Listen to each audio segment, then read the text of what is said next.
Week One Band by The Sweet. The soothing sounds there, Lincoln, of Week One Band. Why are we doing that again? Wig and Bam. That's about as tenuous as you can get, and I like the song. Wow. You know what? It's astounding, isn't it? Part of me thinks that I should take control again of these. I think me I'm in Switzerland over here should. My friend, you need to put that in your. We are Liverpool because otherwise people are thinking we're drinking booze. When we're drinking nothing but cold tea. It's the Past and Move podcast from weareliverpool.co, not UK, not com. Definitely not I'm common. not doing that anymore because we all forget. No, you have to do it every week. Yeah. It's very good. So yes, tonight's show comes in association with Cabbages and Condoms again, because you've got Cabbages and Condoms. I thought I'd be a bit old school. And I've been a bit lazy, and I've been busy. I'm doing a TV thing that makes me really busy. I've not written those are brilliant intros.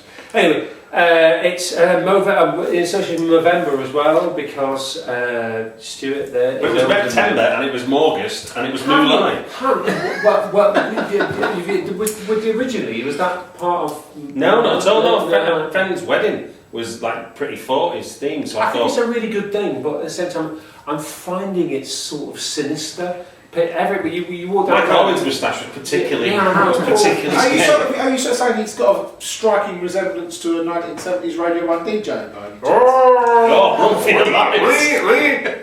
No, but you walk down the street. That's why I went for the 50s. You see, I don't want to be a 70s DJ. You're surrounded by Scully wherever you walk. It's like, like the 1980s have come back. Like people haven't. Like what you should do is go for the whole foot like that one, or the full-on like game. Did you see the one that's gone on social media today, where somebody's done the Batman silhouette? Like they've shaved it, which is pretty brilliant. I like that. I've got to so obviously this podcast this week is now Pass and Mauve.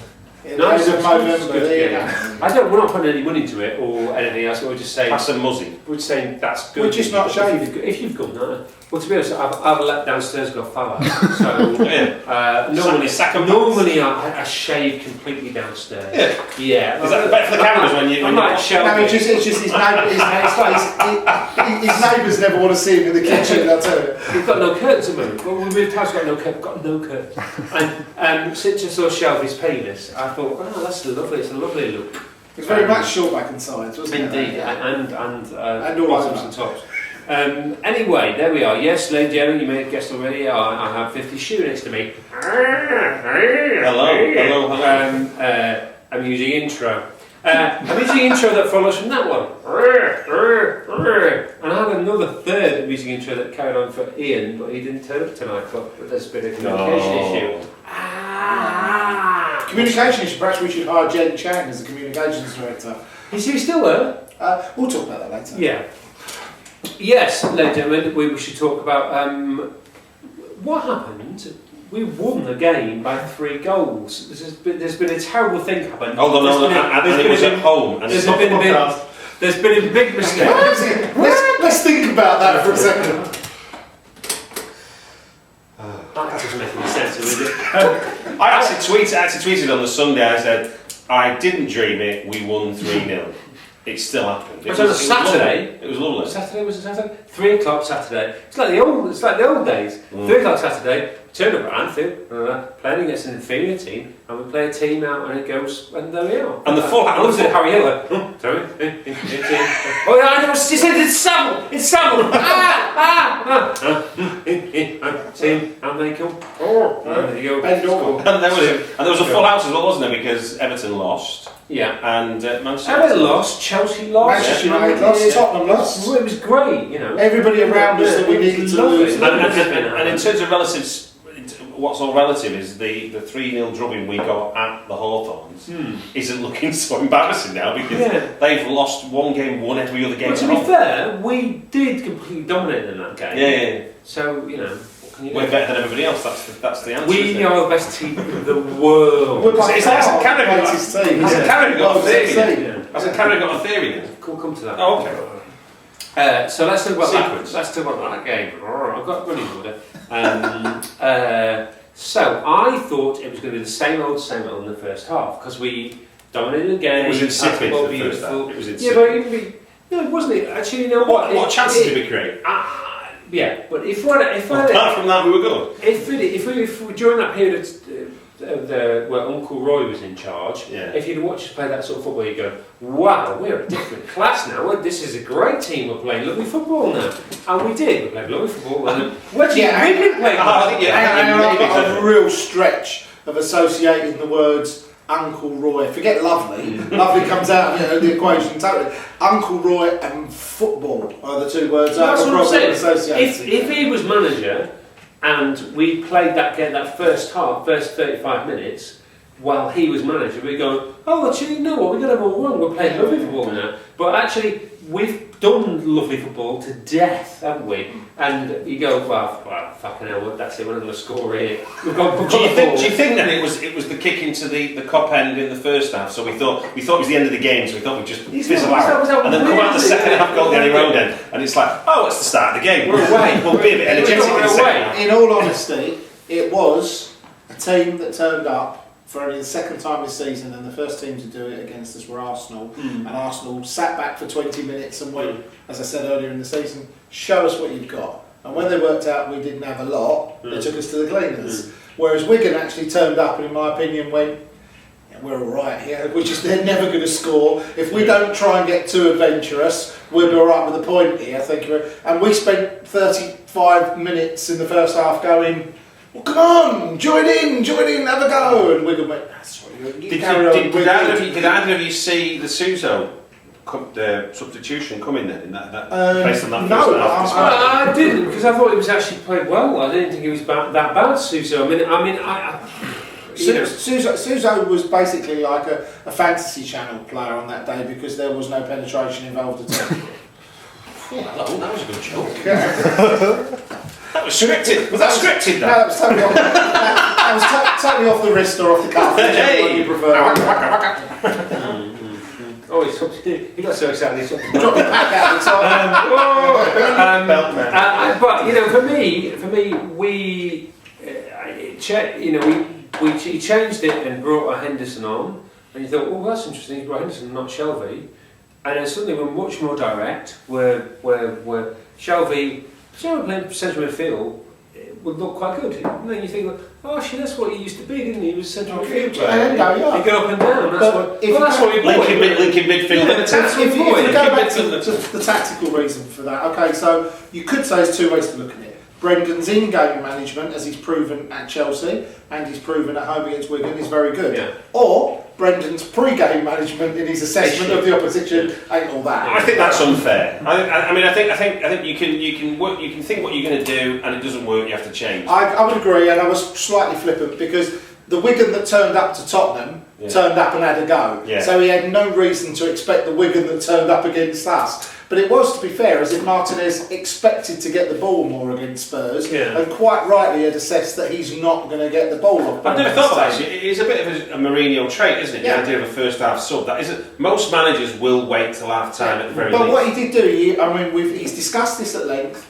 And I did put this on the Facebook page as well because Nick Coughlin from America was asking the reason for Suso's substitution. Full chops to the man. He didn't need to wait. He knew that we were in total control of the game. He knew that he was risking nothing by doing it, and he's spoken many times about his 2 and his 1. Right? So he went out with 2 attacking midfielders and a defensive midfielder. Now the problem Brendan's got is his 2 and his 1. If he's got 3 players that actually work the system, is fantastic because it means that 2 people should be supporting or 1 person supporting, depending on whether it's a Category A team or a Category B team you're playing against. Now he expected Wigan to have a go, which meant start with a 2 more defensively, but he didn't because one of the people that is in the 2 and the 1 is the captain, and the captain decides pretty much against the opposition he's playing against what role he's going to play out of the 3. When he brought Hendo on, the clear instruction was, Steve, sit. You got no pressure, you got no one marking you, you haven't got to run around like a gibbon, leave Hendo to run around and press everybody, and just pass the ball around. And for the first time you saw Joe win the ball. Joe, give it to Stevie if there's nothing else on. Stevie, control the game. And he had Fortunately, thanks very much to Wigan for playing him in a completely unchallenged position. And then, not surprisingly, Gerrard pulls his best performance of the season out, I think. Well, it was a funny old game in a way. I think we all got really excited about it, but essentially it is Wigan at home at Anfield. Wigan, are a new team. They've only just been invented. It's the bare minimum to be. Yeah, but we can't be there. We can't be sort of going into a game with worry and trepidation, and then when we do win, go. But obviously, it's like 1978. We should have pissed it. But you've got to go. Well, that was brilliant. Well, we have to temper it and go. Oh, wait a minute, there's green shoots here. What's happened? Like, Suarez, up front is now suddenly finding his feet. He's going to destroy every other team, and then midfield's working really brilliantly defensively. But it looked great actually against Wigan. Second half. But to be fair, first half it was a bit all over the place. No, you're right. But the reason it looks, and to be fair to Brendan, Henderson made the difference because Henderson ran around, and I'm not being disparaging because I actually thought. Can you play that on a loop at some point? All right. Henderson made the difference. Henderson ran around and did the work of three midfield people and allowed three people that can pass the ball to pass the ball. Great, no, that's so he took the dogging role and in the nicest possible sense, not the other version. He ruined it. He made the difference down his dogging. He took the hunting and like a little dog chasing the ball around, and he did it really, really well. And the two examples that I'd like to point out of people that have perhaps not totally embraced the philosophy, but have sat down with the boss and obviously been told, this is what I want from you as a player, are Jordan Henderson and Jose Enrique.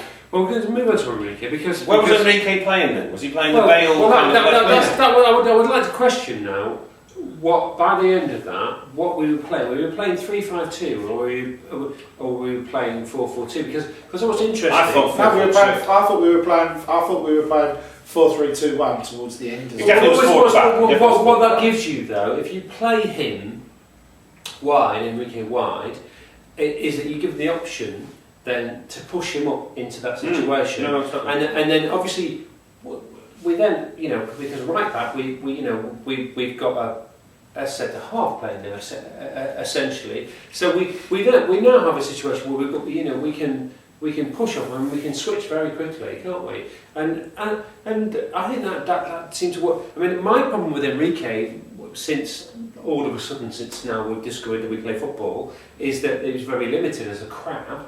And then I thought, well, that's why he's not playing because he's a limited footballer. But then suddenly he comes out and says, actually, no, he was. Brendan goes, well, he's done really well. He reminds me of Bale at Spurs, and you think, I can't see that, but that's what he was playing. That's what he was playing. And actually, he was incredibly effective.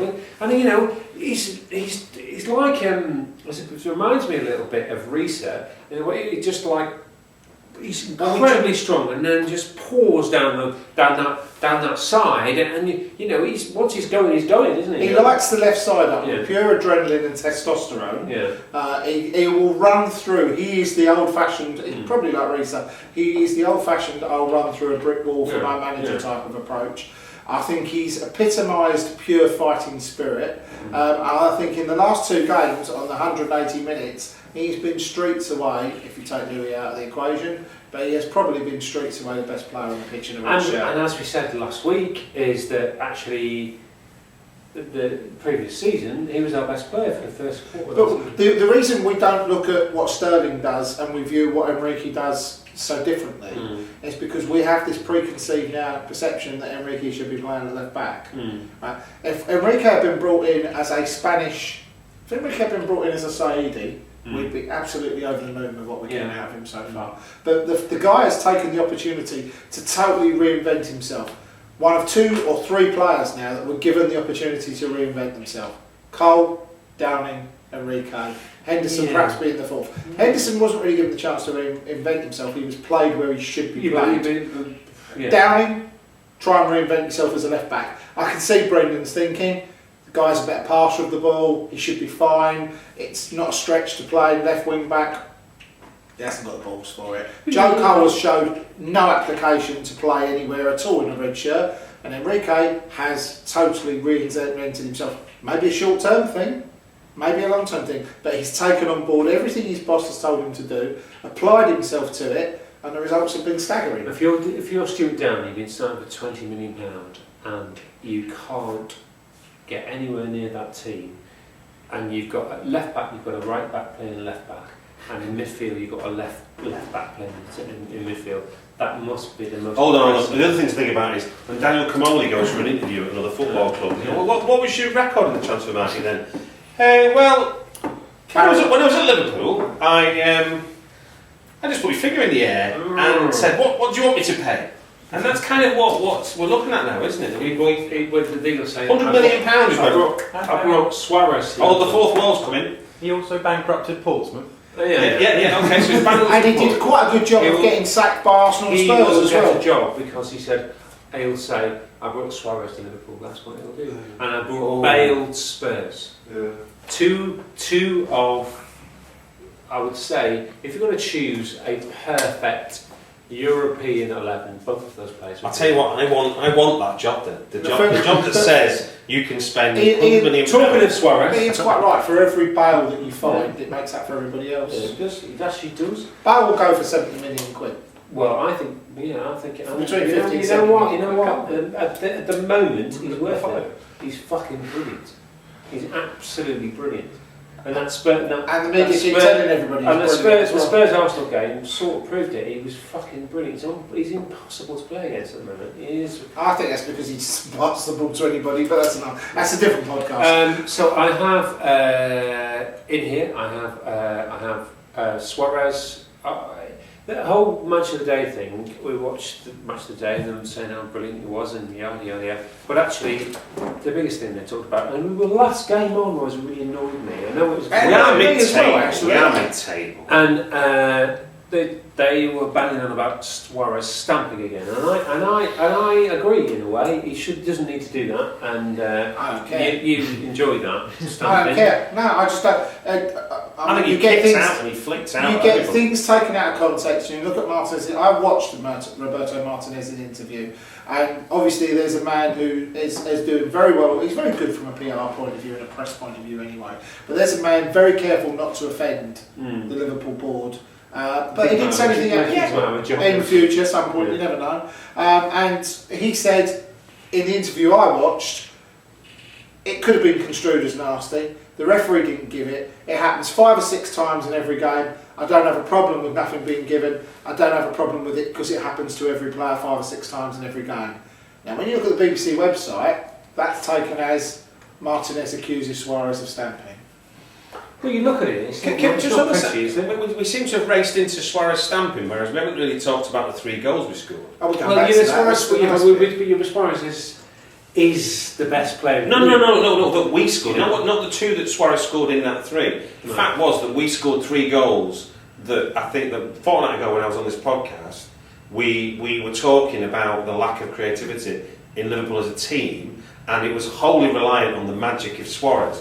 Whereas this time, we relied on the finesse of Suarez to put the ball in the net. We created all 3 goals. But all 3 goals were as a result of an attack which had worked out what Wigan weren't and were not doing, and played through it. It was oddly, you know, the 3. We've all been talking about the 3, haven't we? With the 2 behind him, and Sterling obviously has been great, and actually the combination of Sterling. I was going to say that when we were. And Enrique has become the other person in the 3 now. All of a sudden, it just seems insane. Well, if you think about it, it's the left-sided one of the 3 that's predominantly you can't switch and play around, obviously. But the guy's just what Brendan's pick up on is the guy's natural instinct is just to attack. It's just to try, and he.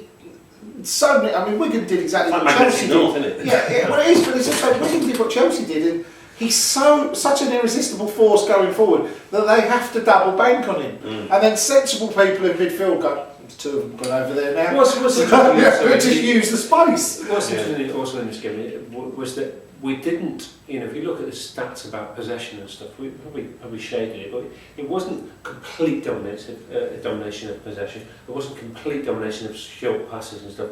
Actually, when he changed it, we started to look knock the ball long. But that's because we played against a team that play like us. If he learns that lesson against Swansea, that should be quite encouraging. He gave away a lot, you know. He gave away, but at the same time, you know, 50% of those balls that didn't work, and then didn't work, but 50% of those balls that did work were really dangerous. He gave the ball away, unlike certain other people, he gave the ball away trying to be positive, rather than trying to take someone on or trying for a ridiculous pass. Most of Enrique's balls came from non-Brendan playing. Most of Enrique giving the ball away was trying to slide someone in from 30 yards. But let's be honest, the time he got it right, I mean, Suarez... Jesus Christ, it was amazing, wasn't it? Stephen sat here, and we've all joked about it's the goal, he's not a natural finisher because, you know, he's not a natural goal scorer, he's not a natural goal scorer. And Stephen said last week, which I agreed with him at the time, primarily, that he's more an instinctive goal scorer than a considered finisher.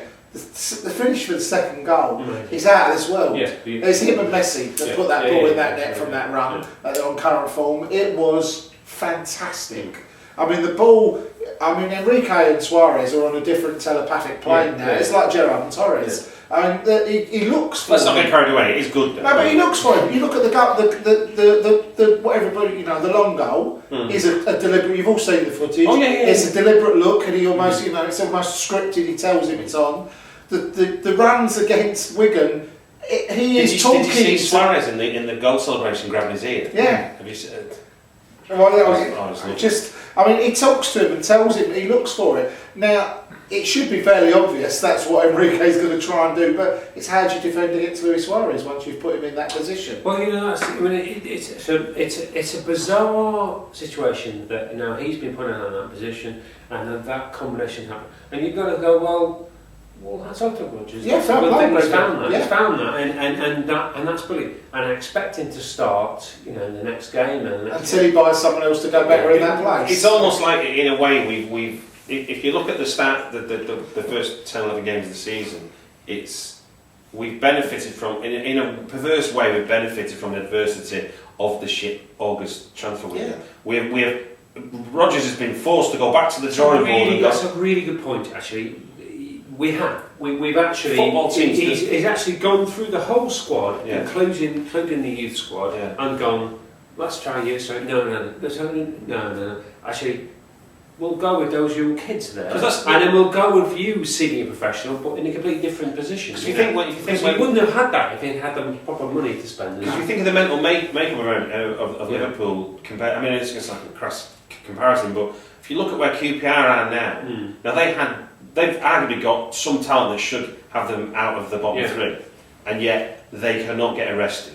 We could have fell into that same trap, which happened to Roy Hodgson, didn't it? You know, just like where obviously he just kept persisting, didn't he? Which is like you say, that the fact that Rodgers has gone, hold on, just a and he's used it. You know, what do you remember the embarrassing Northampton game where you know where it was like you didn't learn anything, or you learned that Roy Hodgson was a bad manager. Whereas you know, you think of that like that away leg at West Brom, where suddenly we were goal down, and then they themselves pulled that game back, and then you went, these players can actually play in the league games as well. So they're not just good in the cup; they actually did something that's good for Liverpool. You've got other things that, I mean, triumph for adversity probably is a great motto for Rodgers for this as well. Let's be honest. I watched a lot of Spurs this season so far. Right? Would you take the current form, the way they're going? Would you take the non-existent citizen of Dempsey? God, yeah. I mean, we've got away with murder. No, I think either of those players would probably be all right in our team because they would be the only option. Well, I think Dempsey's playing like someone that looks like he should have quit football and really doesn't want to be there, and it's totally. He looks like Henderson on the right wing. You know what? There's an irony. Yeah, there's an irony in with Spurs. Is they've got too many players. Yeah, but there's also the problem they've got, which I mean, Stephen, I did a little Facebook chat with Stephen Yamamoto last week. They do actually also have a complete and utter fucking cretin in charge of the team, and he is mental. I mean, a lot of people said to me, look at the weekend, I started so well. Yeah, Arsenal are poor, and Spurs started so well. Bit of a problem when you go down to 10 men. Everybody went, but it was great till you went down to 10 men. Yet staring in your notebook for 15 minutes while you're actually playing with 10 men is not the best in game management. Yeah, it changes at half time and they were alright. No, they may change our time and let another 3 goals in. Yeah, but there was still. Like, he decided to. His whole philosophy of theme through there. Somewhere in here, there's a page about playing Arsenal with 10 men. No, there isn't. Actually, no, I've completely fucked this up. He's mental. Asked what about him. But anyway, Suarez has scored 10 of our 17 goals. But of course, if you took him out of the league, we'd be bottom. Yeah. If you took Robin van Persie out of the Manchester United, they'd be second bottom. Where'd you stop with this, basically? But you know, Take Torres out of Chelsea. I think you know, if Suarez was playing for Man United, to go unbelievable. What a fantastic player! He scored 10 of United's 17 goals. That's brilliant. Yeah, like our MVP last year for Arsenal. Yeah. It was always amazing. Yeah. He's single-handed, but no, this actually it's a I crime. love it when they go, it makes Liverpool one-man team. Robin van Persie at Arsenal? Oh, no. They're very pretty. They're Liverpool pretty. No. That argument doesn't hold water, does it? You know? Watson's broken leg. Poor kid. Well, again, poor kid, and again, Roberto Martinez came out and said absolutely nothing to do, which it wasn't. Absolutely He nothing tried to to turn do. it into something else, didn't they? They said Sterling went into the tackle a bit too gung-ho. They weren't looking at each other, were they? They were looking at the ball. It's a clash of knees, which I spoke to somebody who's a physio just because we were chatting about it, and he said he probably dislocated his knee at that point, and the leg break came from the landing because the knee was dislocated in mid-air, so to speak. As well. Totally accidental. And again, Martinez, to his credit, went. Again, it could have happened at any point. There's no malice. There was nothing in the challenge whatsoever. You love Martinez. This is to do with his loafers. He did. It's fantastic. He was actually. I was waiting for the camera to pan down during the. I was watching it one of those feed. You know those feed. How did things. How did that happen? I don't know. I just stumbled across it, and I thought I must remind everybody not to watch this. And the other thing, the important thing, was Reina was back. Yeah, didn't he look slimmer? And didn't he play well as Yeah. well? He looked rather motivated. Because he's filled his car up before the game, wasn't it? Oh wow! Right, I'll do that in a minute. But I've got this unbelievable thing about pre-match superstitions from Reina's autobiography. It's fucking mental. As excerpts go, it doesn't really advertise the fact the book's got much in it. You have to take on board. Can I do that now? Well, I'll do a quick bit on Reina first. You do have to take on board, having spoken to those lovely people in journalism world again, that the Al-Habsi quotes taken out of context is without now a doubt that Pepe Reina has been offered as potentially being available. Arsenal have registered an interest, and apparently Liverpool have said if he goes, he ain't going to anybody in this country. Okay.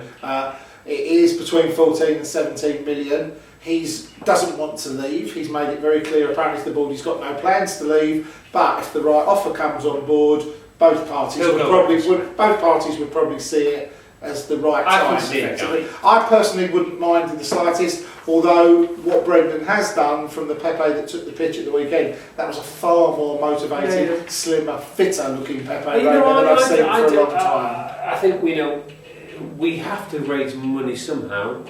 And we're not going to get anything from Downing. We're not going to get anything. We'll come on to that later. Anyway, but so Pepe Reina is bizarre pre-match superstitions. It's all about food probably this week. These are some quotes. It's quite a long thing, but basically he says 6 hours before kick-off at Anfield, and before I can even think about the game, I have to get to a petrol station. After getting into the car, I turn the engine on and look at the fuel gauge. It is almost full. Still, I need petrol though.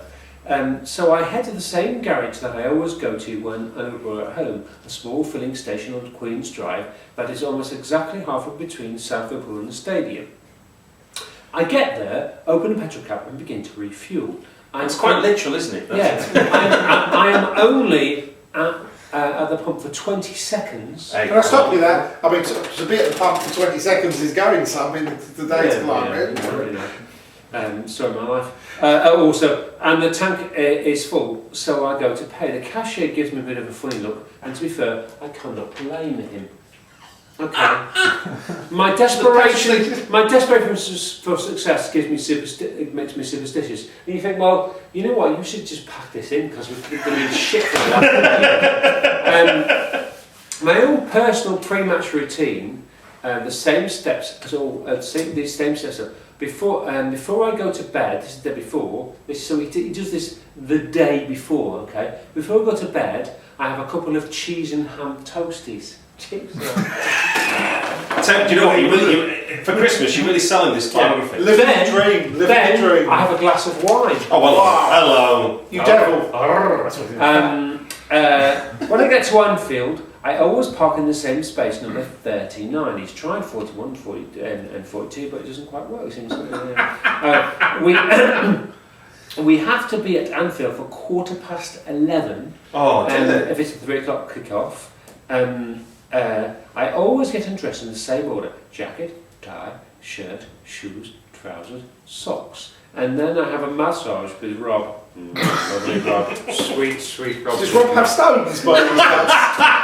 His name is. I think this is Chris de Burgh influence on I this. lie reading the match programme while he's bending and stretching my legs. Then I strap myself and put my kit on. I always sit in the same place, just next to the wall, so when I walk in, right next to Carragher. That's actually, having said that, having watched me in Liverpool, that's exactly where he sat. I go to the toilet and have a pee about 3 or 4 times in the hour before the kick-off. Then I make sure that I am the last one out on the pitch, which he does. When I cross the white line, I have to do it twice with my right foot, stepping on and off, then back again. For some reason, it's probably not a very good one. It always keeps me calm. Sorry, it's going. I'm going to say this is it. Then I head towards my goal. Before I get there, I have to touch my fists with my back foot. Are you saying yes to fists back foot? Except for Cara. I don't know. It's been troublesome when he's playing in the Milk Cup. Who doesn't like doing it? So we share a high five instead. Then I clap the supporters on the cop to show my appreciation for the sportmen. As I get to my goal, I go straight to the right post, bang my studs against it, then touch the crossbar, then bang my studs against the left post, and then go back to the middle. Next, I take 6 steps to the edge of the 6-yard box, then another 6 steps to the penalty spot, another 6 steps to the edge of the 18-yard box, and then I do the same. This is going to be good television. In reverse. Where does he put the treasure? Then I stretch up and I do some high knees. I jump and I sprint and jump and left at the right. And I wave to my wife in the stand. Then I am ready. Anybody watching me must think I'm crazy, but it works for me. It fucking didn't work last season. Hold on a minute, just for dear listener, your face now hearing that read out. Yeah. That disbelief is mirrored on James's face while it's being read out. It's fucking mental, isn't it? It's mental. properly. It's fucking mentalist, isn't it? Tedious. Fourth wall's in fourth wall. Fourth wall. Is it one of his traditions to drop a cross? Yeah, he has to drop across, shove his defenders and blame them for his own mistake. I go to the post and bang my studs on it, as that's the closest I'll get to my near post for the entirety of 90 minutes. So there we are, yeah, so it's very... So basically, he's fucking mental. I think he is mental, yeah. But you know, have you seen his adverts? Yeah, I saw them. Yeah, he's fucking mental in his adverts. Have you seen him drunk on the planes? Yes, he's a very funny man. Have you seen him do the hostess's safety routine on the plane as well? Yes, he's very funny. Yeah, it's a very strange. But that would be more interesting in the biography than the ritual. I'm sure it's. I think that he'll find that fascinating. Anyway. The ghostwriter must have been going. You do realise you've still not left. You've still every morning will now be walking to his front door, tapping his foot on that, and then walking to the back door, tapping his foot on the back door. You know, as well. Anyway, he played great, didn't he, Brina? He was the best performance for a long time. And I think he will probably be away in the summer, I would imagine. Yeah, possibly. Stuff. Another member of staff left this week. Did they lose the Harley Davidson riding managing director? Yeah, but no, he's still keeping the fancy shirts on. Because he's been around when all that mess has been happening. Did we lose the kit man? You know, the guy who folds the kits? No. Could it have been the mild-mannered communications director? Could be. Who is this mild-mannered communications director? Number one super guy. Hong Kong Phooey, quicker than the human eye. He's got style. just won't stop. When the going gets rough, he's super tough with a Hong Kong Phooey chop. Hong Kong Phooey, #1 super guy. Hong Kong Phooey, quicker than the human eye. Tick-a-chong, tick-a-chong, tick-a-chaka, tick-a-chong, wow, wow, wow. Hong Kong Phooey, terrific!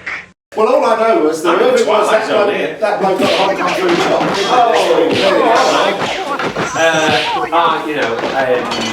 He came, he went, he tweeted, he bullied somebody, and he's gone. I mean, that's essentially the story of our communication. No, to be Don't forget the fair, to be fair, it's for family reasons.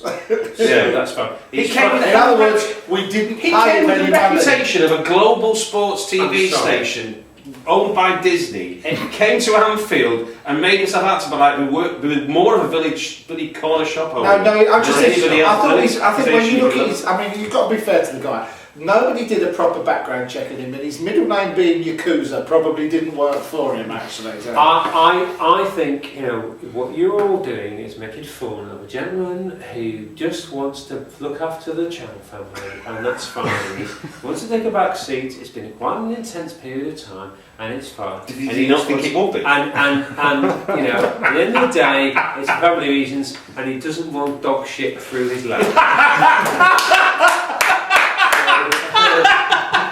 So, at the end of the day, In other news, Duncan Jenkins has now been appointed Director of Communications. do you know anybody could be the director of communications? Well, I don't know what it is. I mean, Duncan Just Jenkins. I don't know what they want. I don't know. I think somebody who communicate would be a starting point. Yeah, exactly. Um, Poor old Jen. Jen, thank you very much for the brief, intimate tweets you shared with the We Are Liverpool board earlier in the season. And may I wish you luck in whichever person employs you in a non-football related position in the future. Listen, it's fine. Other news, Sterling new deal. That's obviously happening. What was really weird is he goes, "I'm not stalling on a new deal. I'll sign it tomorrow." And then he went, and his agent went, "What the fuck are you doing? Take it off right now!" And it was deleted immediately. And he went, "Oh right, okay," because he was His negotiating. agent has asked for 50 grand a Yeah. week. Brendan's He'll offered get him 30. 30 grand a week, and he should take 30 get grand. 30. As a football club. He's on 2 Yeah. at the moment. Oh, God love him, eh? God Yeah. love him. But the fact is that we've been earmarking Sterling as the one that's going to the next Michael Owen, the next Robbie Fowler. Yeah. So it makes sense that Liverpool wouldn't have tied him to any contract whatsoever. No, but you can't. No. But they could have had all kinds of options laid on the table. They have. You can't announce that before a player's 18 years old. He's had 20 contracts to look at, all based on his development over the last 2 years, and his agents had them all. And each time he's featured more game time, it had been led to more contract negotiations. You can't come out and say that you're doing that with a player that's under 18 years of age. All right? His contract that he gets I'm put in not front of talking- him I'm and signs, they'll have been 20s. And I'm not talking about what he has to come out with. I'm just saying that Liverpool shouldn't be in a public debate about whether Sterling stays or not. Sterling's contract was probably agreed all the way up to the kick-off of this season, right? And then every game he's played, his agent has gone 90 minutes. England call up. England don't Oh, yeah, call that up, was right? probably, yeah. England call up. That adds another 10 grand a week to it. And so the lad just wants to play football. Yeah, He's got no. yeah. I think it's wonderful that. Is he more happy now, though? His mum seems relatively happy because he's playing, Yeah. and you've got that wonderful thing, of course, that Spurs came in for him. As of course the they would thing do. is, at the end of the day, what I don't want to do though, Moose, what I don't want to do is ruin him as a player. Do you think Liverpool could do? Do you think they'll put that in their locker? Do you think they'll put that in their locker? No, what I don't want to do is the same mistakes we've made with Michael Owen. We played Michael Owen too much, and Who's been looking at this? Who's been observing Liverpool? It's important that we highlight this because I think Sir Alex Ferguson has mentioned. No, has he? Well, that well-known sage on All Matters Liverpool. Because he's. But it all matters everybody's club, isn't To be it? fair, he's busy running the FA and the Premier League, but at the same time, he's taken a bit of time aside to talk about Liverpool, and we should further because he is one of the world's greats. What pray tell was the problem with the way we managed? He said that he would have been a far better player if he'd been allowed time to improve technically and to develop. This is what he said. when the England youth team played in that tournament in Malaysia, we had 2 players in the tournament at the time, Johnny Curtis, Ronnie Woolwork. We gave them a month's rest after they came back and the tournament. This is a youth tournament McIlroy played in. But Liverpool put Owen right back in the first team, and then the following week he played the World Cup, so he'd never had a summer break. Now, I think he's right, because if you look at the careers of Curtis and Woolwork... I think they work in DFS, don't they? Yeah, they do. Yeah, I mean... One says dry line, the other one is dry line. Curtis, Owen, you know, he did the 2 World Cups and won 4 trophies at Liverpool in the one season, and then... Didn't Woolwork just get buried in Belgium? Didn't he also get European Player of the Year? Player of the Year, and he won the FA Cup on his own, and then before moving to Real Madrid. But he'll be kicking himself that he didn't follow the career of Ronnie Woolwork and Johnny Curtis. Johnny Curtis, of course, went on loan to Barnsley, of and course. that did him an awful lot of good when he played for Worcester City at Northampton.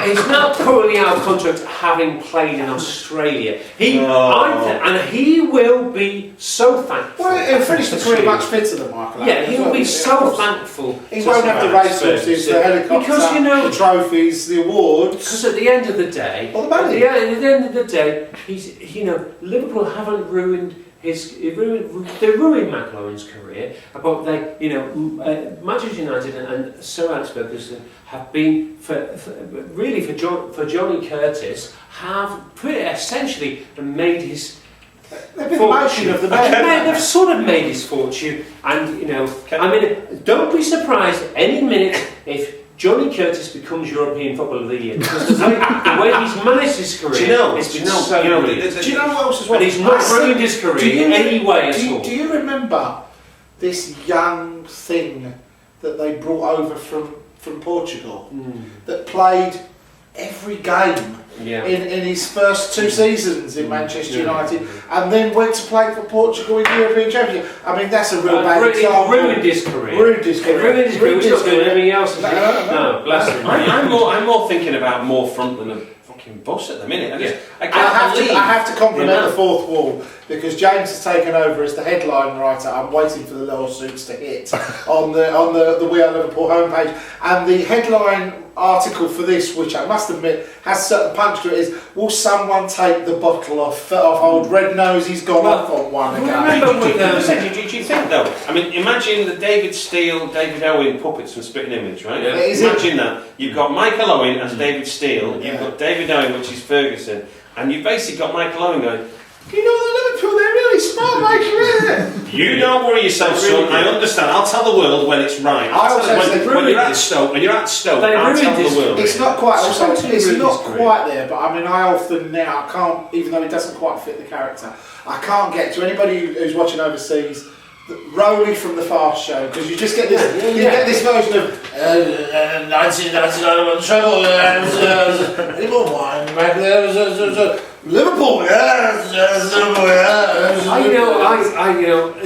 I'm sure Sir Alex would have been a much better player out of Michael Owen. I'm sure he would have. What prompted this, by the way? Is that of interest? What do you mean? What prompted him saying it? He is Lord of all football. He now had. Well, let's have another think about what might have prompted it. Liverpool have a 17-year-old player playing in their team who's doing really well and doing quite well for Liverpool, and then he's been called to the England team, playing quite well for England. You can't make a racist storm out of this one, He might be thinking about. God, the kid's black. Damn, that's running out the window as well.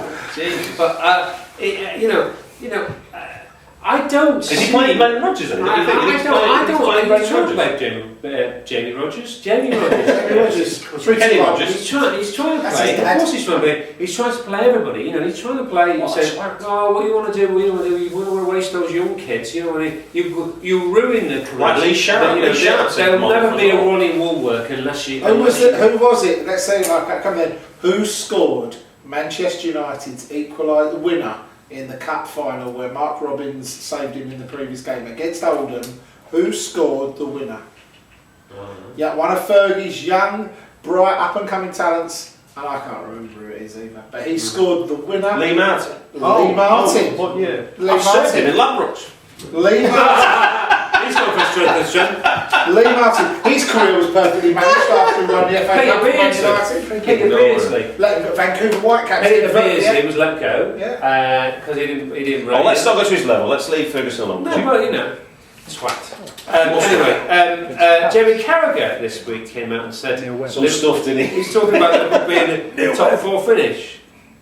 Do you imagine him being a top 4? Liverpool being a top 4? Yeah, well, I mean, Jamie, love him. Not inside at the moment.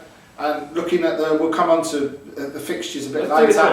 No, we'll come to the fixtures we've got. I think Jamie fancies being in the side from now until Christmas. So there we are. I mean, let's be honest. As you said, Ian, you've been doing this podcast on and off in different guises for 3 or 4 years. There's always something to I was a talk woman about. between February and June. There's always something to talk about. We are actually, for the last couple of weeks, off the back pages, thanks to Chelsea and other people doing ridiculous things. And despite Slur Alex's attempts to get us on the back page. So we've been sort of trucking along.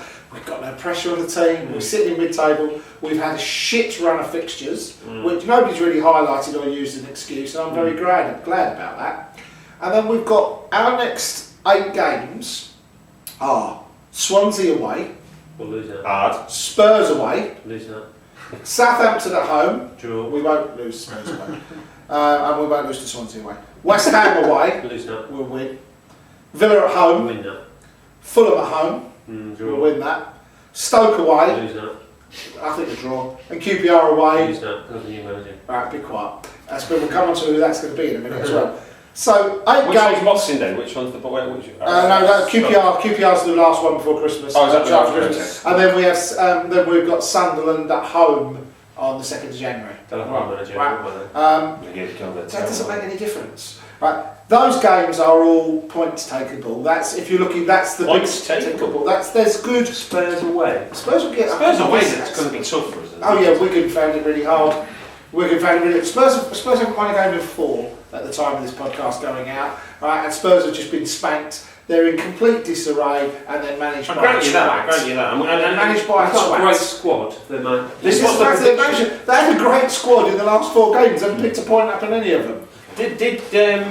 So my point being, that Carra probably has looked at those fixtures and thought there's a fairly good chance that some of the back 1 or 2 of the back 4 and a couple of them are going to get I rested. don't think and for I'm 1 gonna minute get he's looked 8 games in front. I think somebody said, "Can you finish 4th?" I went, "Yes, we can." I went, "I don't think you can finish 4th." That's the news. That's it. Actually, he did say, to put caveat on it, if you actually read the entirety of the quote, he said, "Well, Luis Suarez in the form he's in Liverpool." If we Well, make the exactly. right decision." Again, that's even more also consistent, we isn't know that he's still 1 yellow card away from Liverpool, so he could be ended up playing. No, he's so only missed one of So them. he plays Swansea.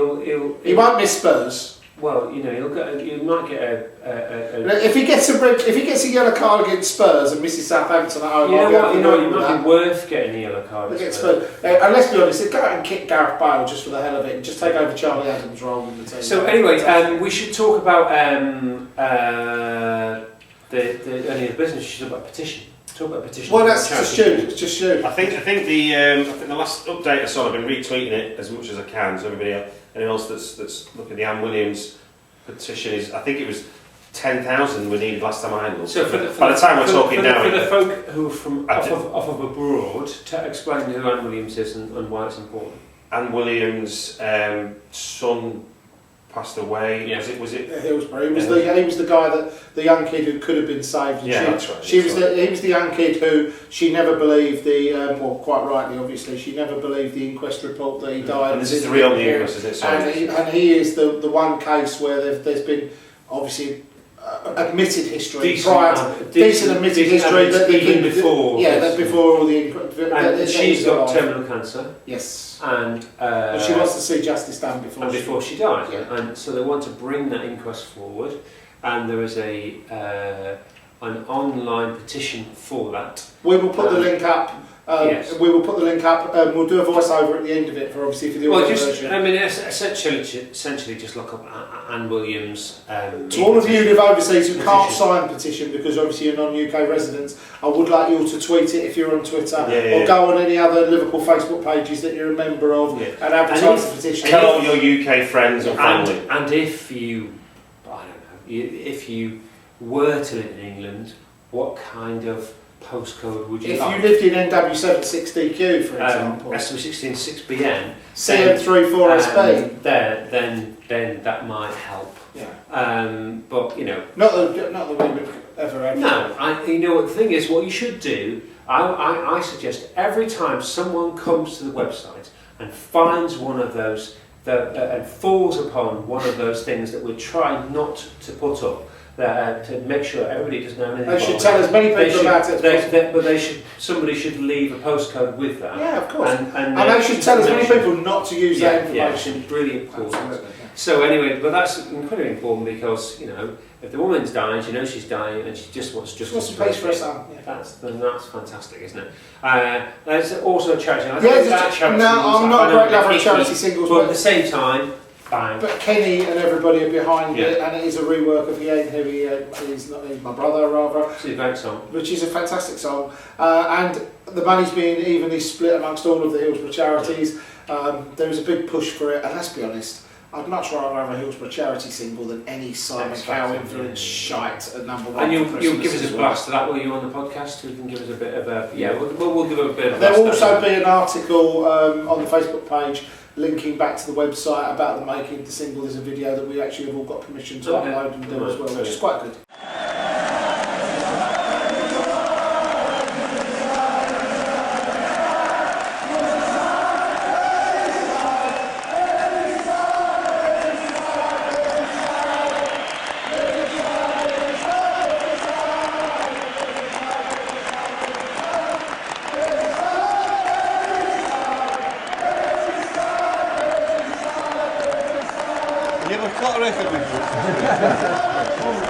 When I was miming, I was out of tune. So, no, it's as I say, I don't think it's up to us to put our voice on it. We might appear in a picture somewhere, but I don't think our voices will appear anywhere.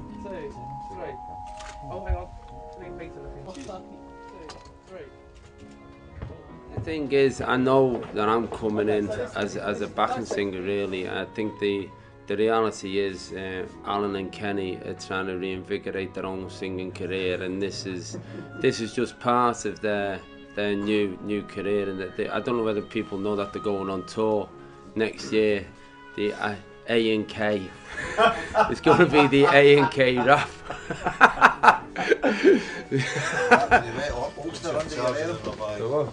Let's get a wet Ulster. Who was? You're right, Ulster. You're a big Sam. The thing about Kenny is, as I've said before, you know, he thinks he's a recording star the way when he gets the headphones on and he goes like that. But to be fair, he ain't a bad singer. Kenny's a better singer than me, and certainly better than Peter Reid, who was like awful. But again, you know, it just shows you about the Liverpool and the teams and whatever. And Peter Reid's come here today. He's come a long way to come and take part in this, and I think all the way through it, Liverpool and Everton showed a great deal of unity, which is fantastic for the city. You won't believe this. This is how sad I am. I've had it on in the car. I've had it on, the song in the car. Get myself right for it. Listen, if anything I can do, my little bit, I'm proud to do it. We know Liverpudlians will. We know Evertonians will. Every football fan, get it bought, because it could have been your club.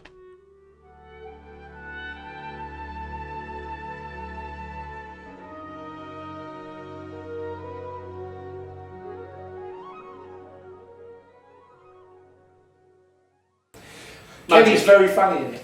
Kenny's He's very very funny. He's a very funny man. He's a very funny... Well, on the subject of King Kenny, there will be, for those of you who missed it in the UK, the I don't know how we managed to get hold of it. The audio of an interview with two well-known misogynists in the UK that he interviewed for a UK radio station. It's a 20-minute interview. They smashed the interview. Smashed his back doors in. Totally. To be fair, it's probably the most selling interview Dalglish has done since he left Liverpool. And it is very, very good. So that'll go up on the website very shortly. It's a brilliant interview. Transfer gossip. Daily Telegraph writer Henry Winter claims it's too early to write off Chelsea star Fernando Torres, and he believes the Spaniard would star again if he returned to Liverpool. Well, on that subject, is there any traction in it, really? Well, if we pause just for a second and we have a think about that, and during that pause for thought, you'll actually hear Henry Winter talking about that subject. So let's pause for a second. I'd like to say, join us on the line now. Daily Telegraph football writer, friend of the station, Henry Winter joins us. Good afternoon, Henry. Good evening, whatever it is. Hi, Jason. How are you? Very well indeed. OK, talking about the big names, none bigger than Falcao at the moment. And if there is one side that needs strengthening in the top half of the table, it's Chelsea. I'm of the opinion that Fernando Torres, the best days are behind him. I asked earlier, is he a busted flush? No, he's not. I think the thing about Torres is that he needs to be loved. I actually think he's a good player, but probably at the wrong club. I think to survive and to do well at a club like Chelsea, you need to have innate self-belief. You need to be a self-starter. Now, okay, someone who's on 100, 150 grand a week should be able to go into work and get on with his job without necessarily feeling that he's got love all around. But when he was at Liverpool, he had this sort of support network around him on and off the pitch, and he delivered there. I'm not sure he's quite got that at Chelsea, although I do feel that it's very much his responsibility. When you say support network, just give us an idea. Support network. Now, I know this is a sort of, people might think that's total madness because he's paid so much money, he should be getting on with his job.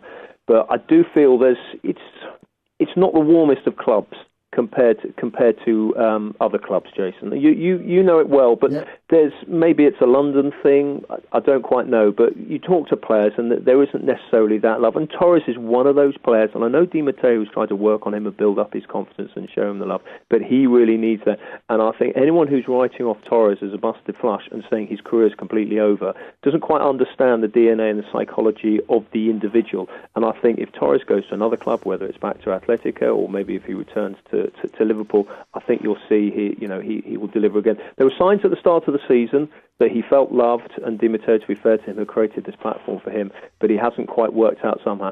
If I can just sort of throw one sort of strange internal possibility into the mix, I can see Victor Moses, although he's not as physically imposing as a Drogba type. I think if Di Matteo and Chelsea tried Moses in that, the front-running position of the 4-2-3-1, I think he could cause a bit of damage there.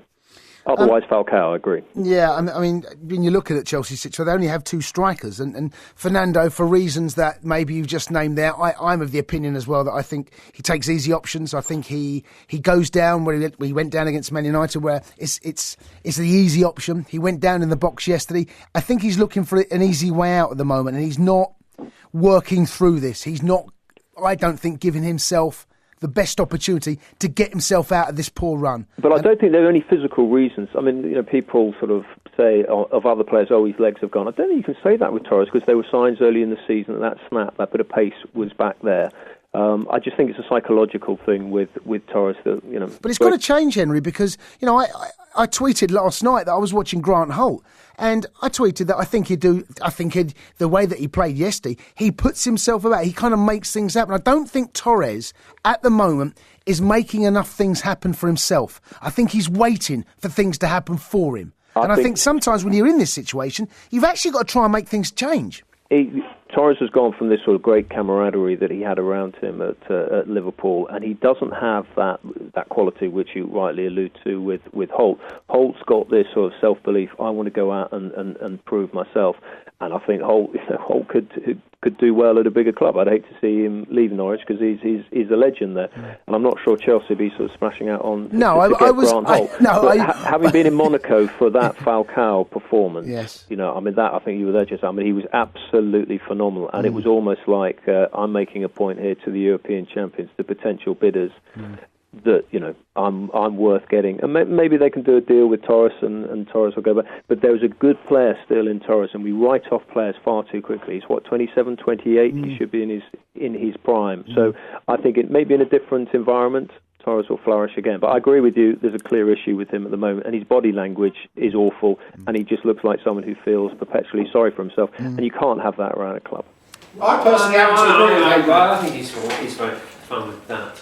I'd like it to happen. I think he's not done enough. The thing is about Torres, he's been pretty quiet. I mean, he said a couple of things in his bare tit about it. I'd like to, but he's been pretty quiet. And also, what's helped his cause, he's been shit for Chelsea. Yeah. And if he comes back, and we'd accept that, and everyone will go, actually, we were right, you shouldn't have gone. I'd like to take you're right, I shouldn't have gone. Ian, I'd like to take this opportunity to clarify a statement that the fourth wall made to me last week. Apparently, when I said that James said Chelsea fans had every right to be angry with Torres, I didn't categorise it enough. James's opinion was that Chelsea fans had every right to be angry with Torres for not living up to the fee after the fact that they wholeheartedly supported him because they thought they'd got the world's best striker when he moved, and then when they realised they'd got a paranoid Spaniard with delusions of former grandeur, then they had every right to be annoyed at him. I think they have every right to be annoyed at them. Their CEO for paying 50 million for someone that everybody knew wasn't worth it. However, Fernando today, which will leak into the British press in the next 48 hours, has obviously been told that Falcao was on his way to Chelsea, and in my opinion the opening gambit from Chelsea is, I want 48 million for him, Nando. We're going to offer him 20 and you. Now, I don't think he wants to take that much of in his opinion, a retrograde step in his career, because as much as he is an Atletico Madrid boy, that's a long way back down the pecking order. Falcao's moving up, that will be seen as a long slide down it. He's now apparently has told the Chelsea board now, following on from the noises, hence the leak to Henry Winter, hence the leak to journalism that we spoke about 3 podcasts ago on here, he wants to leave Chelsea. And that announcement has now been made to the Chelsea board, and the offer is open for Liverpool to take it. Well, with his, what he said in the Spanish press about his son still wearing his kit, the red. It's all he said. It's all a precursor. And the truth, as it were. The truth will come out. Which will come out. And all the truth being, I didn't want to go in the first place. We've been doing all that. It's a possibility, isn't it? I mean, it's. Would you welcome it in? I think it's a gamble, you know. I really do, because actually, when he left, he wasn't the player he was anyway, and I think it's a real gamble. It depends how much money we spend on him. I think if it's 19 to 20 million and he's the player even Chelsea have got at this particular moment, I'll take him. I was going to say, because if you think that we've just excelled by Enrique's enthusiasm, I think if you put Torres up front, and you play Gerrard off him again, and then but you've also got scenario. I think James pointed out that when he went to celebrate. Actually, he went to slap John Terry on the back for when he scored against Liverpool. The look of pure hatred that Terry shot towards Nando was amazing. And then I noticed it again in the highlights for their game against West Brom at the weekend.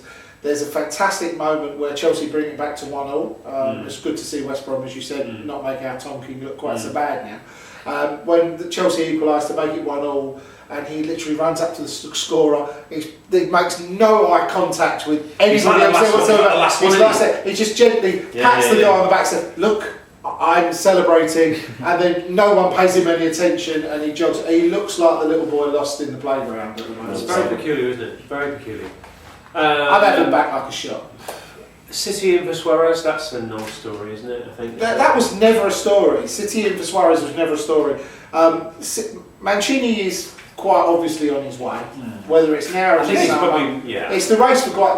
What you've got now is Roberto De Lollipop's been announced today that, let's be honest, 4 games without a win. Abramovich is sitting there. I mean, they got out of the Champions League in the last game by a winner in the last minute. Abramovich is probably sitting there waiting for a reason to sack Di Matteo so he can hire Guardiola.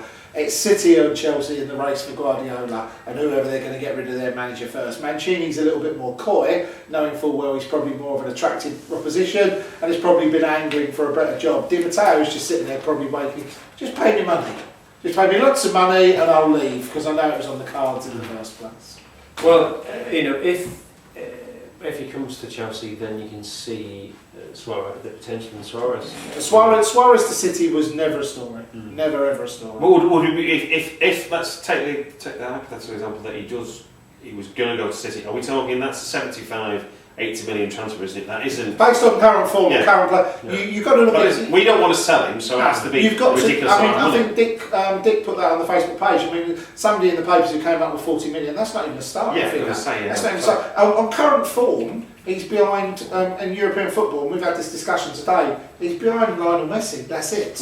He's in front of Ronaldo on current form as well. Werner said in an interview, you know, you can't really trust him. Whether he should be sold, whether he could be sold in January, he said absolutely not. We made a long-term contract with him in the summer, and we're going to see that, see a lot of his play at Liverpool. He's a beautiful player to watch, like you know. And as a Liverpool fan, it really doesn't chime with me. It doesn't chime at all. I can hope I'm watching him for many years to come. Our intention is to strengthen, but actions will speak louder than words. But that is certainly our intention. We know that January is a challenging time, although maybe that was him, that wasn't him, it was Rodgers.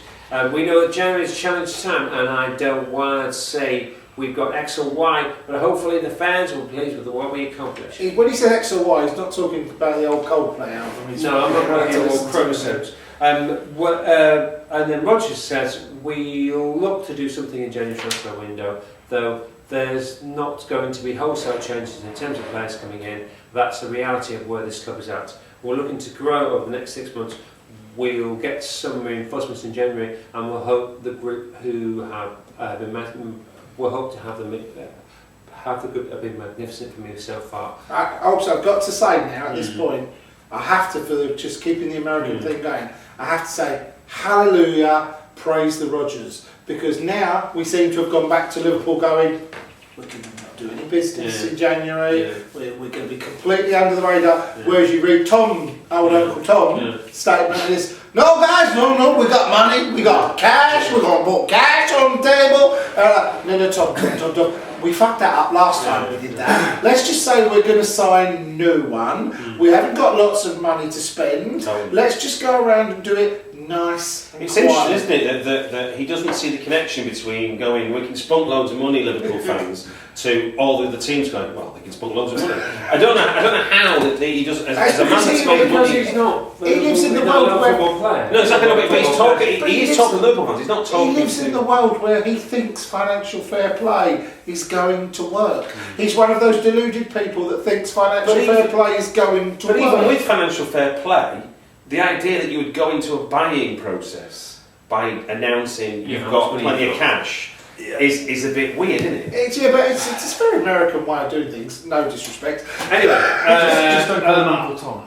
Yeah, I like that, was deliberate. Let's talk about I read today Mirror claiming that Alonso is stalling on his deal. I can't, oddly, as much as I love Alonso, I don't know where he fits in. In the place of... He'd walk into it if he wants. Anybody who wants in Lucas's or Gerrard's place, to be honest. It'd be that kind of problem. Cavani... no, that's bullshit. The Cavani about being part... There's a story breaking today that we can't afford him, and the Uruguayan FA really want Cavani to spend more playing time with Suarez, so they're going to partly fund Cavani's move. The fact that breaks... government-sponsored transfer. The fact that breaks about 9 FIFA regulations. Admittedly, it's South America, so it's probably fairly normal. No, it's bullshit. Bilbao duo Llorente and Amobieta, is that right? Amobieta, I think. Yeah, will be the centre half. That would be a great song. We should buy him just for the that'd be fantastic. I love Llorente because he can score goals. He's not going to come to Liverpool. No, I think not. A more realistic possibly is Villarreal's Giuseppe Rossi, the Man United reject. And he hasn't scored. He wasn't played for Villarreal for 13 months. Yeah. Don't you think the words Man United reject, someone at Liverpool should be going no. Well, if he hasn't played for Villarreal for 13 months, that makes him cheap. So if you spend, so he could be one of the four strikers. May well let him go just because he's not. So Torres and Rossi. That's fine. Downing's been told he can leave by Brendan Rodgers. Imagine. I think by anybody. Downing has been told he can leave, and worst is the best offer to date, the only offer to date, and the one that we've apparently already said yes to date, is he can leave to Middlesbrough on a free.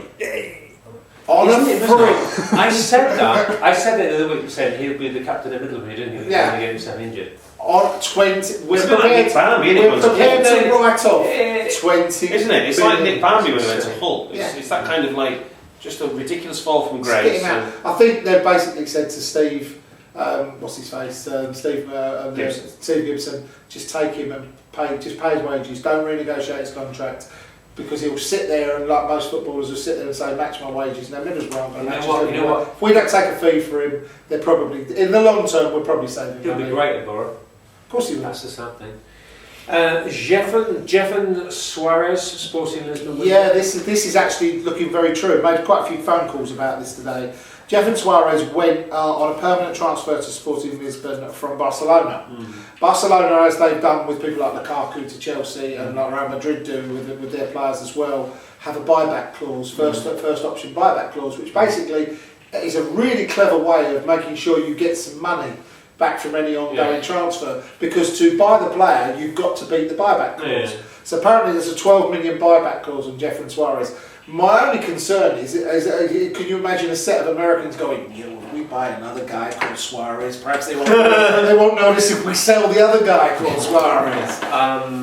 That's apparently got quite a lot of links. The loan, looking like a loan deal in January with an option to buy, but the only way we'll get him is if we take him. No, the only reason we'll get him is if we pick up the option to buy at the end of the season. He won't be allowed. Basically, we'll get him for 6 months earlier than we would have done it. That's the only reason we'd look at the loan. So rather than be forced to wait to the summer, we pick up his wages and take on the option to buy. So we're basically buying him 6 months earlier. He's a forward. He's a forward winger. He's another one of the front three. I was watching some YouTube footage of him today, and it ostensibly looked like a wide right guy. You've got to realise Brendan's looking for people to fill in the three positions up front. You know, it's another option. Wilfred Boney from Ivory Coast. I've just got Billy Idol songs going through my head. Vitasana, he scored 14 goals for Vitasana. Admittedly, it's in the Pub League, the Dutch League, but he had a try of Liverpool 5 years ago and has been in fine form. Apparently Chelsea is sniffing around him, but 14 goals is pretty good. Well, I've got a couple of bits for you as well. First of all, anybody who subscribes to the audio version, this is just other stuff really. The YouTube channel, please subscribe to the YouTube channel. YouTube channel is free. You look up We Are Liverpool, all as one thing. So WEARE Liverpool, then space fan channel, and you will get all of the passing videos, all the video weekly warm-ups just delivered to you. There are lots of extra stuff goes into the video side of it as well that you obviously don't hear because it's visual as well. That's the main reason for it. They are very entertaining, so you must please subscribe to the YouTube channel. It's free. That should hopefully, if you enjoy that, lead you to subscribing to the full channel, which obviously the money goes to the HFSG. Other bits of news that are broken today. Rafa Benitez is apparently being spoken to by Queen's Park Rangers. I think that's great for him, but he'll keep him up. But I worry about the. I'd rather he took the job after the 1st of January, to be completely honest. I mean, what's weird about that is that they have mental owners, and you know what he's like with mental owners. I don't think they have mental owners. I think they don't know. Tony Fernandes, they've got an owner that's not afraid to put his hand in his pocket. I mean, he's backed Mark Hughes to the hill. The fact that Mark Hughes has. Actually, if we take the situation with Mark Hughes was released by Manchester City for being unable to motivate a team of misfits into playing like a team that he assembled at quite a cost and perform. And then they've done exactly the same thing at Queen's Park Rangers. Hold on a minute. The same Mark Hughes who left Fulham because he was guaranteed nailed on for the Villa job. Yeah. And now, after a period of unemployment, ends up managing. And that was it was all right for Fulham, though, wasn't he? It was all right. No, I'm saying, but he walked out of Fulham. Fulham couldn't match his ambitions. Yeah, because he thought he could do something with Villa, and Villa went, not interested. No. I mean, you've got another couple of bits just as well.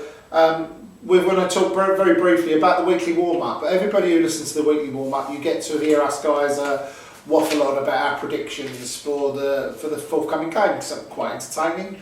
Normally Ian and I record them in strange places. Sean, whatever you are doing to record the audio on, come out of the toilet, buy a decent microphone and put it, because when people start complaining about the Matrix's audio, people start saying that Sean has got to improve his audio, and the rest of us with our iPhones pointed at our gobs are doing a particularly good job. So Sean, buy an iPhone, pure and simple. People want to hear you. You just sound like, and this is a very British association. He sounds like Norman Collier with an Australian accent at the moment. So look up Norman Collier. But James has decided to bring an element of competition to the weekly warm-up. We're actually going to have a weekly warm-up league where the people who take part in it, and there will be 7 to 9 regulars now every week. People we're going to be inviting to join on a regular basis. And I think, James, you're going to award, is it? 1 point for a correct result, 3 points for a correct score. And he has done that with the weekly warm-ups to date. Okay. And who's top? Mr. Moose sits top of the league with 7. Have I even said scores on mine? I've just said like win and... Mr. Coyle is second with 5. Yes! I don't know where this is. The dream team. This feels like a right fit. Set in the role of QPR is Stu in the Matrix with 3. Oh no, I must admit, my ability to predict scores is useless. So now what you've got to do is you've got. I mean, I think so we need to move on to this. We wore our Alex Ferguson t-shirts. Do the European games count as just league? No, games? it's just league games. Just league games for weekly warm-up. You're not predicting at the weekly warm-up, are you? Come on now. No, yeah, okay. So in the weekly warm-up, we have to predict a score, I'll do that. I'm there for you on Thursday. So that's your weekly warm-up. I'd like to play praise. We have mentioned the guy briefly, but I would like to reiterate the praise to Jose Enrique. We were going to lead with Kasabian's club foot for obvious reasons. That's a potential theme tune, but I just think if you can take, as someone that used to coach football, and you take great delight when someone it's wonderful having naturally talented kids to teach football to, and it's a wonder watching them express. I take quite a lot of joy watching someone like Jose Enrique because he looks reborn as a footballer, and that for me for the week is the testament to the ability of our new manager, because I don't see many other managers in the Premiership apart from perhaps Martinez and Laudrup at Swansea, who seem to have given that freedom and enthusiasm what's to their interesting players. is it since when he got the job, everybody was going, and I go, well, give him a chance, and then the results haven't been that great, but we've all been saying, actually, they were playing really good football, and then a marked difference from this Tottenham fans' view of AVB, isn't it? But then when the fans of other teams watch the game, you go, actually, you know, you play really good. You play really nice. You should have won that. And I go, yeah, that's been like that every game, bar the Arsenal game. We've looked like a team that looks at. Now we're starting to pick up things. I don't see anybody going, oh, you shouldn't have hired him. You should have hired him. He's a you know, I think he's doing a good job. You know, I think he's also taken himself out of the media spotlight. He really has learned to step away from the camera. I really think that if you'd had a Brendan a year into the job, that being Liverpool wouldn't even have come on the radar. He just wouldn't. He'd have been in a position of strength where he'd been able to say, no, you know, I'm not doing that. The key thing is, which is probably in 3 or 4 podcast time, is that, you know, when it all settles down, when we've got 1, 2, 3 strikers in, that's when we can start to look at things. You know? And we're on the subject of that. The only other thing we haven't discussed, obviously, we dismissed the rumour of Sterling for Walcott, which was absolute paper nonsense because there's no exchanging. Theo Walcott has now said that unless they pay him a fortune, which is his agent talking, because he's made every noise of a player in every post-match interview of a player that is leaving a football club. Okay. Match of the day was particularly and it is cold, pointed, opinionated, and as soon as a player says, I'm just getting on with my football and I leave that to my agent and the club, that is, I'm on my way out of here. Right? Is he comfortable there? The only people that have expressed a firm interest in offering him a role for Walcott, at his age, it's not the money. It isn't. He can earn the amount of money wherever he goes. But he's not going to play up front, though. He's going to play as I told you before. We play a 3-man attacking lineup. Okay. He plays. I've said it before. You feel for the kid. He scores for Arsenal and gets dropped. But surely Sterling plays in that position. Now Sterling plays. Sterling can play right or left. Okay. Right. We have a Crab that can play on the left-hand side at the moment. Walcott, I think he's happy to fight for his place because he's been at Arsenal long enough to show that you have to fight for your place. But we're so far. We're one of the. It's going to cost us between 8 and 12 million quid because he's out of contract, and I'll take him like a shot for that amount of money. But how much wages does that include, though? No, his wages will be. Arsenal will be on 60, 70 grand a week maximum. We won't have Joe Cole. I was going to say Joe Cole. Joe Cole's wages down. Down. So that immediately that frees up £200,000 plus. So in a way, let Downing just go. Just think about releasing Downing and Cole. Frees up $250,000. Frees up.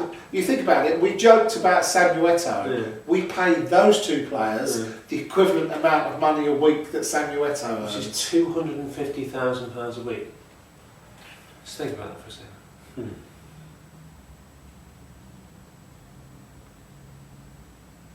Anyway, I think. Oh no, man! I have to think about that again. Should have given it a shake. Now I've got that. The one last thing for you to think about here, the very last thing on my list for you to think about is that we are now into the month where hopefully someone's healing powers will bring Lucas Leiva back into the third. Gideon Red is dancing with me. Beautiful stones, beautiful stones. Come back, Lucas. Come back. Do we know whether Lucas is apparently 10 days away from being Do we know whether Christopher's stones have been laid upon him? Sorry, it's James Mike from the Fourth Wall might be right. Apparently there is a rumour that he may play. Because we've got to finish on it on a high. We've got all the young boys to fondle this coming young boys. Yeah. There's an episode of Top of Box 2 that won't be shown again as well. Is there anybody in BBC Radio that wasn't a paedophile? I don't know. I worked in BBC Radio very early on in my career. You're a paedophile. And I was drunk majority of the time. I don't remember fingering any young girls or girls. But I just want to know. May have happened. Isn't it amazing? I always thought, in the UK here, for those of this age, we have a massive charity event last Friday that raises millions and millions of pounds, run by the BBC, and it's obviously BBC Children in Need. Now, I always thought the BBC were the last people to judge what children needed. Well, it's a peculiar situation, isn't it? But everybody I think of in the 80s as some sort of like broadcaster now turns out to be a paedophile. So that's nice. Anyway, so we look at the young boys. For me, the next two games are Thursday. Young Boys at home in the Euro Disney. And a win should see us through. That's a must win. Sunday, Swansea away is a must win for me. Yeah. Both of those games are must wins. Two wins back to. Three wins, mate. No, you've got to look at it again. Someone said to me, Liverpool have improved. Listening to that rather strange feed thing again. That's only Liverpool's fourth home win at Anfield this calendar year. And I'm sitting there going, yeah, but I'm beaten in 7. No, I'm beaten in 7. But to beat Swansea would be 2 wins back to back, that's form. Well, the young boys. Wind it down a bit, all right? The young boys game. Do we go in there unchanged? I think young boys, you get one at home. Young boys, I would like to think the ethos of start with a team, get in front, and then take them. Really? Well, no. So far, no manager's ever done that yet. We all think that's the logical approach, but no manager at Liverpool seems to go with, let's get in front, take the good players off and just bring on. We go, let's play 60 minutes, be 2-0 down and then panic and bring everybody on. It seems to work for Manchester United, doesn't it? Well, you know, hopefully, touching on him, he will realise his mistakes and play a strong side against Young Boys, get 2 up and then, Young Boys beat Udinese last time. I know, that's amazing though, isn't it? It's good. Yeah. So, but I do think, because this doesn't form part of the weekly warm-up, I predict we'll win 2-0 against Young Boys quite comfortably. I don't expect them to travel phenomenally well. I think we'll win 4-0. You're going 4-0? Yeah, look at you. 4-0. Don't get any points for this 4-0. Just for I'll say 7 then. I'll go 7-0 if there's no points at stake. Is that in dog years? Yeah. And then Swansea away. Save that one for the week. Swansea away. I think we'll win that. I didn't say that. I'll say it for the I'll save it for the. Because then you can end up with a pre-match betting scandal. No, but I think he will want to prove himself because he's lost against them. You know, in the with a pretend team, you lost against. Yeah, let's put it this: the team that plays Swansea away will bear no resemblance to the team that plays Swansea in the game. And I think it will be a bit poacher team gamekeeper on Sunday, you'd like to think. But I think the problem is that they know exactly how he's going to play. So what hopefully will play a completely different way. But doesn't that translate? I mean, Laudrup's hardly revolutionised Swansea. He's basically carried on what. No, I disagree. Laudrup's turned them from being a Brendan Rodgers team into a counter-attacking team that retain the ball once they're in the top half. They play very differently to Brendan Rodgers' Swansea. And in Minshew, they've got someone that Swansea must have scouted under Brendan, and it's really annoying that he didn't take that scouting information with him when he moved on. Anyway, so there we are. We're doing that, and that's that. So next week we will be talking about 2 wins. And we will be on a roll. We'll qualify for the Euro Disney. Yeah, we'll qualify for the next round of the Euro Disney, and we'll be like 4 points away from 4th or something ridiculous. And it's funny, after everything that's gone on for Liverpool season, we're 2 points off AVB's Tottenham, who haven't had anywhere near the start. And you know what? I think with no striker. Come January, if we win the next 2-3 games or whatever, when we get to January and we're within touching distance of 4th, 2 wins or whatever, you think, Kara's prediction doesn't look a million miles away. Well, I think as a natural pessimist when it comes to Liverpool over the last 20 years, I think that I'll just go with higher than 8th. This season. Yeah, which includes 4th. As Stephen Moe said last week, for me, it's being higher than 8th, but not being 30 points off 4th place. Yeah. That's the difference. Or we've had a terrible start because we've had a lot of tough games, but arguably the way we've played those tough games hasn't really embarrassed us, apart from, like you said, the Arsenal. I think, you know what, I think we've been brilliant this season. We've been brilliant. Love the with 11 players on the pitch, there's results. I love what we're doing. I love it. Absolutely. I love it. I love it. Anything's better than lump it forward. Lump it forward. Gentlemen, it's been a delight as always. We've got lots of dials on that. It's my little watch thing. Cheap shit. Thank you very much, everybody, for watching this and listening to this, and continuing to listen to. We will see you on next Monday. When is it going? Tuesday, Wednesday, whenever. We'll see you next week. Goodbye. Don't be changing.